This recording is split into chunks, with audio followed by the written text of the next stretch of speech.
Hi everyone. Can you hear me? Just a little nod of heads, yeah? Can you hear me okay? You may want to put your, yeah? Okay. So hi everyone, thank you for joining the session. This is part of the Industry Insights track, and today we're going to focus on media entertainment. Sorry, is it, you need to put the headset on, yeah? It'll be easier with the headset. But yeah, please come in, take a seat. But yeah, this is part of the Industry Insight track. Today we'll focus on media entertainment. Today we have a great speaker, Craig Eiter, who is the VP of Sales for Thomson Reuters.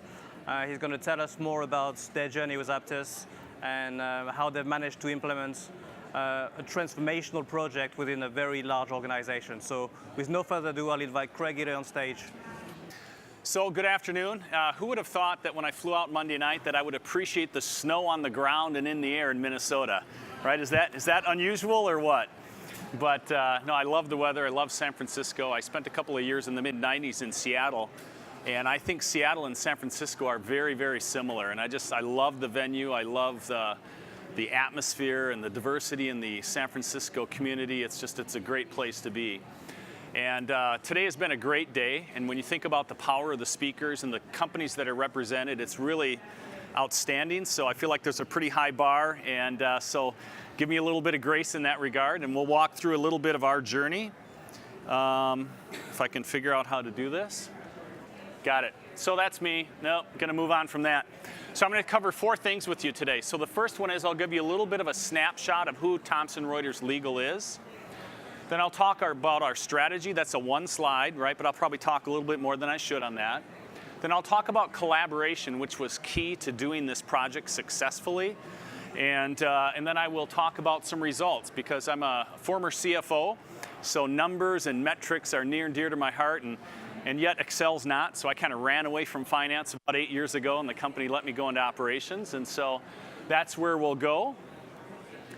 This is Thomson Reuters Legal, for those of you that are not familiar with it. We're a $3.4 billion division of Thomson Reuters, which is about a $12 billion company. We have about 350,000 customers in legal. Now, many of them are part of what we call the long tail, so they're solo law practitioners in San Francisco, practicing real estate law or family law. But we also serve the largest law firms in the world, like Skadden Arps in New York and O'Melveny Myers here in the California area. So that's who our clients are. So we have law firm segments. You can kind of read the kind of products that we provide them. We basically provide legal research information and analysis of the law that attorneys and corporations use for compliance and litigation and slip and fall injuries and things like that. So on the corporate side, we serve general counsels. And so every major corporation has a general counsel, and they will frequently have Westlaw as a compliance vehicle, so they know what they need to be doing in regards to the law. And then we serve governments, federal, state, and local governments, and we provide them the same kinds of services. And so that's kind of our ecosystem.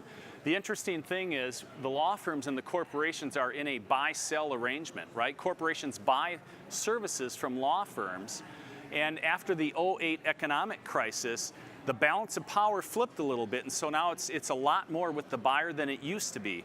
Up until 2008, it was really heavily in favor of the law firms, and so that dynamic changed after 2008, and so our customers are expecting more value. And just like all of you in your businesses, right, everyone wants more for the same dollars. And so it's hard to grow our business. And so those are some of the things that lead into our strategy. So there's so much in front of this slide, like before this slide, that I should share, but I'll share just a few highlights. In 2014, at our annual sales meeting, where we have over 1,000 sellers and administrative and service professionals, once a year, we do that. In 2014, we took a survey of our sales professionals, and we said, how much time do you spend with customers? How much face time do you spend with customers? They came back and they told us numbers that Jim Smith, our corporate CEO, and Susan Taylor Martin, our president, can actually quote to you. An average sales rep in legal spends 56% of their time with clients.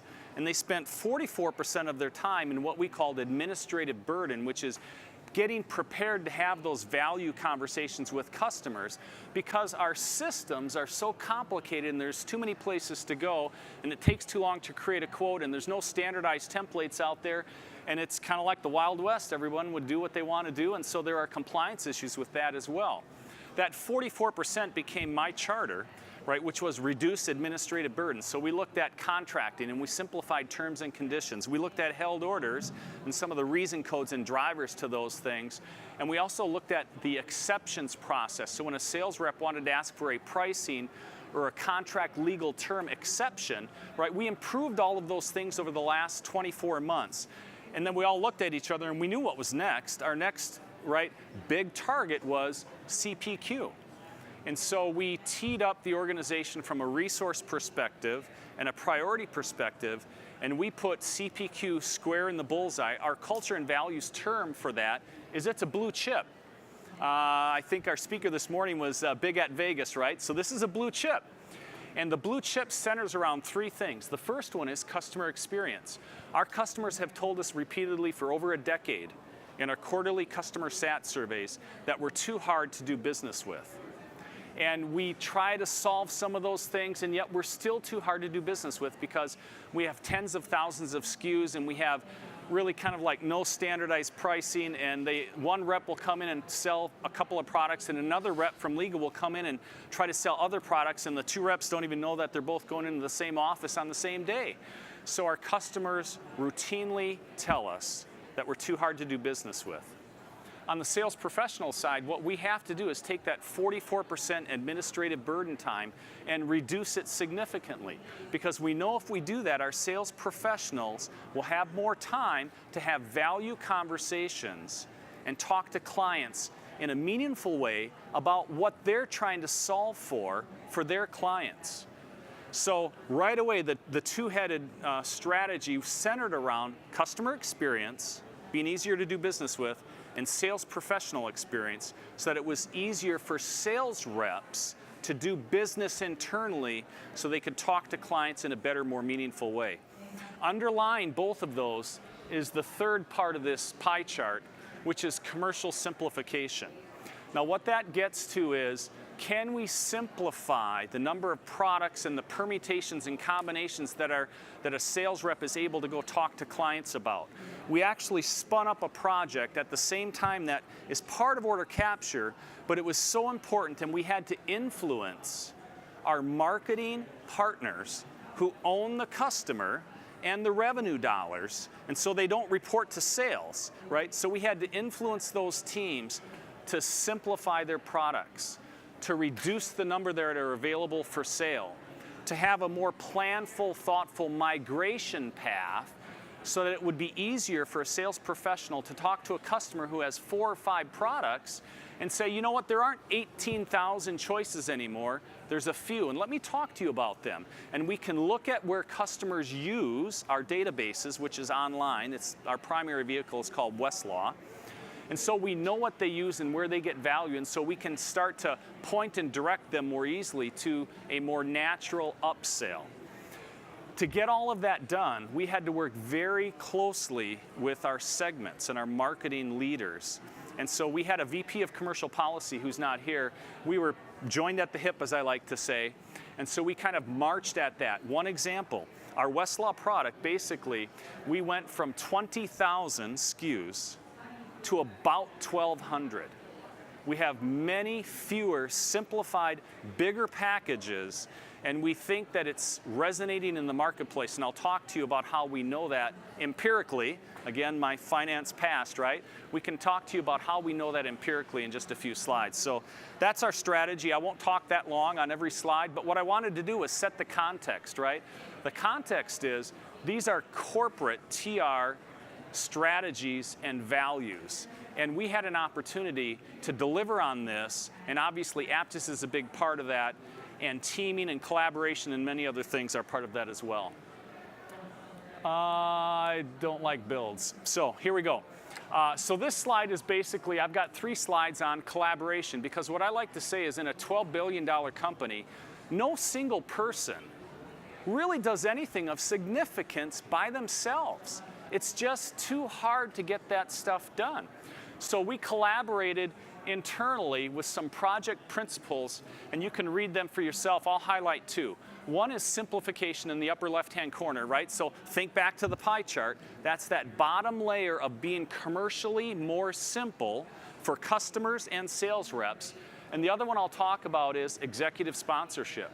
So we had a direct line to our senior most sales leader, and we had a direct line to our CFO, and we had a direct line to our president. And we had a direct line through our EBS chain, our technology, internal technology chain, to our senior architects and decision makers internally from a technology standpoint. So we had the business, we had technology, and we had finance. And so literally, we had bi-weekly meetings at 7 or 7:15, I can't remember when it was, and four of us basically sat down and said, how are things going? Do you need my help? Do you need more money? Do you need me to burst through a log jam for and with you? That was extremely critical. And so then, as we evaluated partners for this project, and this took about 5 or 6 months, we picked up a lot of work that was done on a project that was a few years ago that was not successful, where we basically tried to take SAP and make it an agile, yeah, thank you for the humor, an agile order entry system, and it didn't work, right? Through, you know, it wasn't a good strategy. So we leveraged a lot of information from that, though, and we went through a selection process, and we looked at about 8 vendors. We down-selected to 3, then we down-selected to 2. We went into 2 sandbox for 30 days, and we set up product and pricing and looked at the CPQ processes, and we focused on what's out of the box and what's easy to do, and how would that play from a UX, a user experience perspective for our sales professionals, and from a simplified commercial perspective for our customers. We had a technical scorecard. We had a business scorecard. The business scorecard was all about UX, the sales rep UX.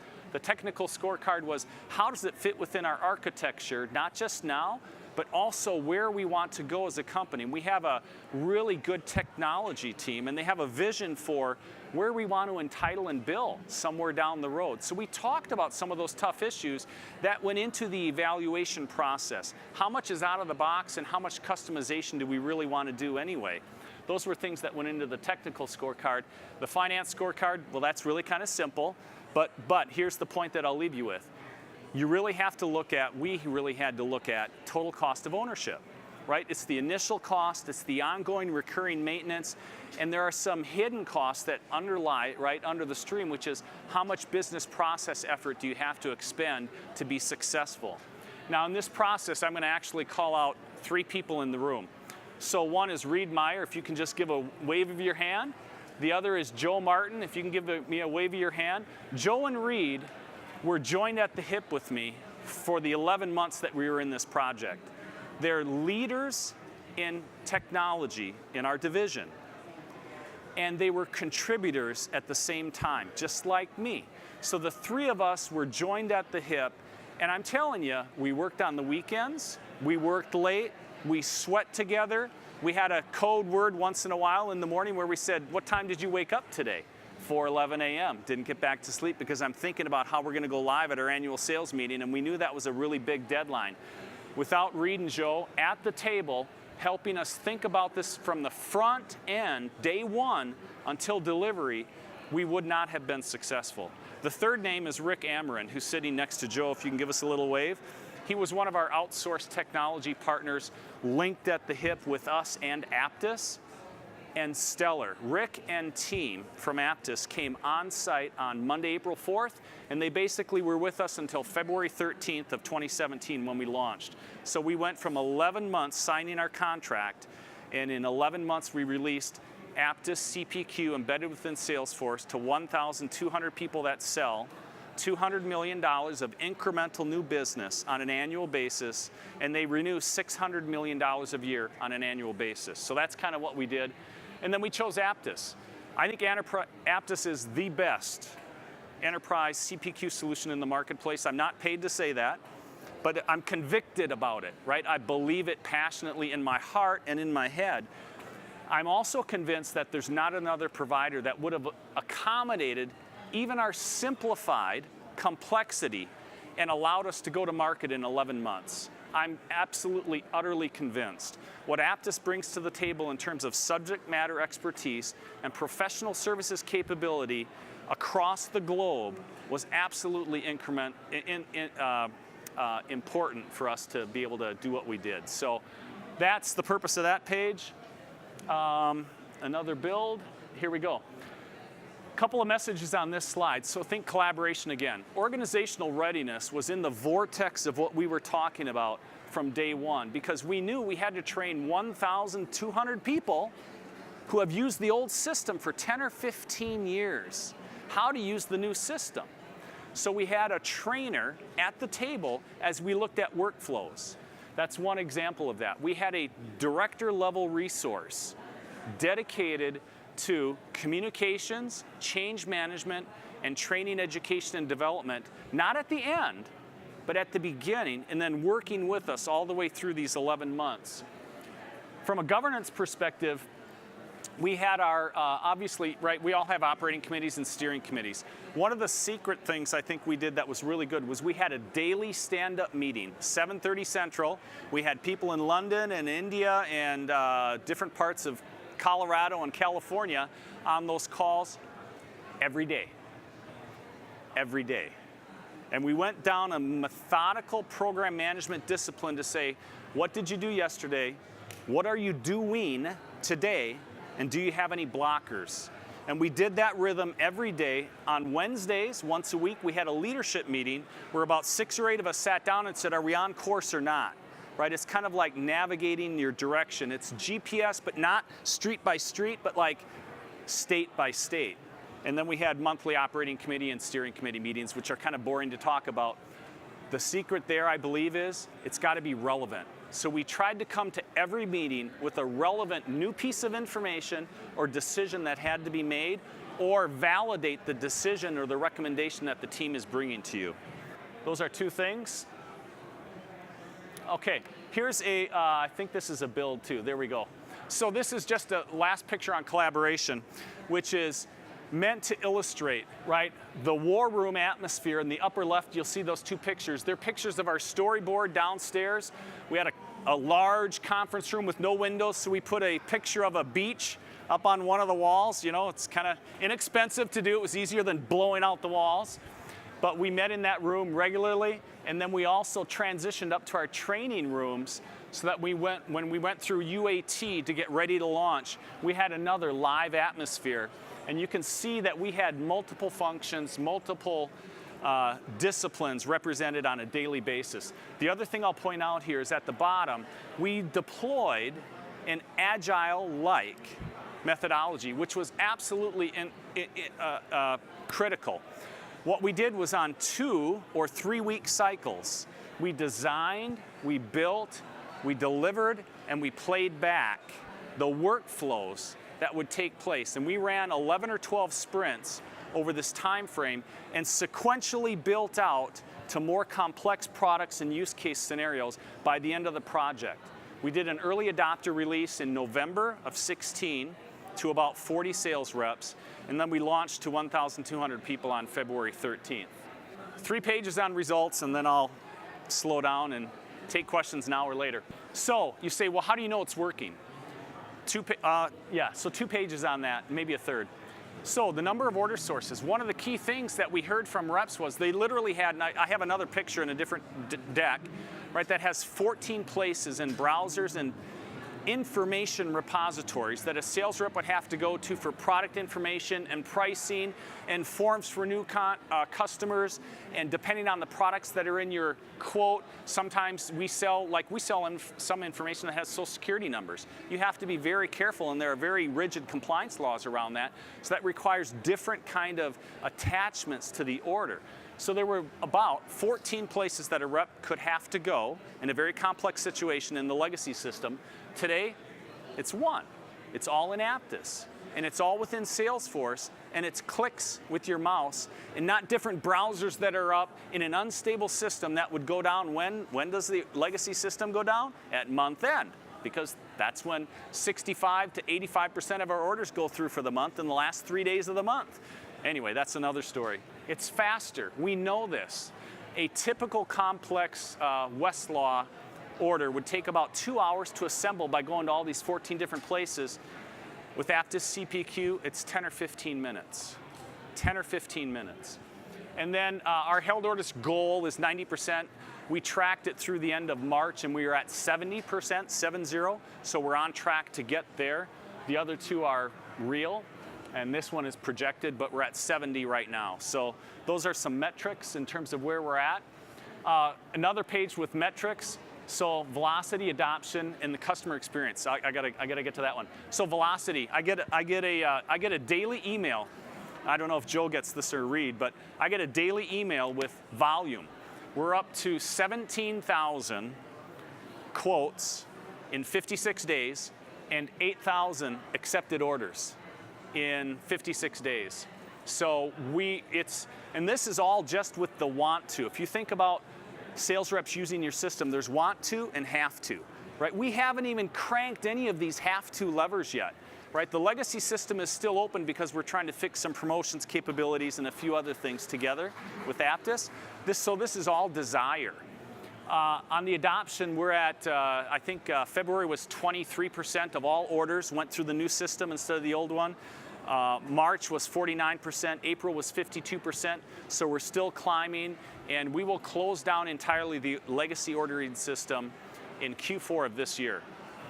And then customer experience. We surveyed the first 1,284 customers that purchased through this new process. We surveyed them telephonically. We saw a net promoter score increase, go from 24% to 68% year on year. And that's outstanding. Now, I actually was scared when those numbers came out because that's a high hurdle that I'm not sure we can sustain. Now, luckily, Susan, our president, knows that, but she quoted it actually, and today in our, not the exact numbers, but she referenced order capture and the customer experience increase in her release of Q1 results. Literally, that email came out today.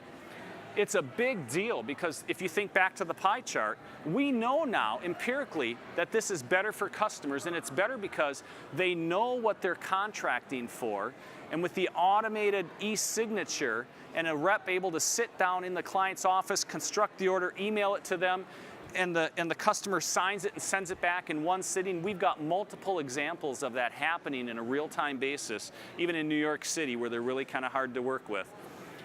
So I think we're pretty good there. You can read some of the quotes. I'll just call out two.